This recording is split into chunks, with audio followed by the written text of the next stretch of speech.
প্রথম দেখাতে এই ডিজাইনটি তোমরা অনেকেই ভাবতে পারো যে ডিজাইনটি তৈরি করা বোধহয় অনেক কঠিন একটি বিষয়, তবে বিষয়টি মোটেও এমন নয়। ধৈর্য সহকারে যদি একটু ফুল টিউটোরিয়ালটি দেখতে পারো তাহলেই বুঝতে পারবে যে এই ডিজাইনটি তৈরি করা কতটা সহজ। Hi guys, this is me Sawda. ইদানিং দেখলাম অনেক আপুরাই বলে যে আমি যেই টাইপের কথাগুলো আমার ভিডিওতে বলে থাকি এই টাইপের কথা নাকি তারা বলে না, যারা একদমই মেহেদি পড়তে পারে না তারা বলে। তাদের মতো মেহেদি আর্টিস্টরা এই ধরনের কথা কখনোই বলে না। তো কথাটা হচ্ছে গিয়ে, আমি তো আপনাদের মতো বড় বড় আর্টিস্টদের জন্য এই ভিডিওগুলো তৈরি করি না।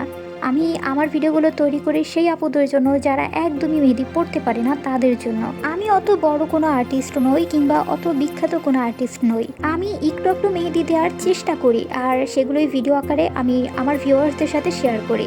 আর আমার অডিয়েন্সরা সেই সাধারণ জিনিসটাকেই অসাধারণভাবে দেখে, সেগুলোকে অনেক বেশি পছন্দও করে, কারণ তারাও আমার মতো সাধারণ।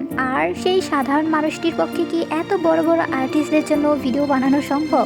যাই হোক, এই কমেন্টগুলোর রিপ্লাই আমার অডিয়েন্সরা খুব ভালোভাবেই দিয়ে দিয়েছে, এজন্য আমি তাদেরকে আন্তরিকভাবে ধন্যবাদ জানাচ্ছি।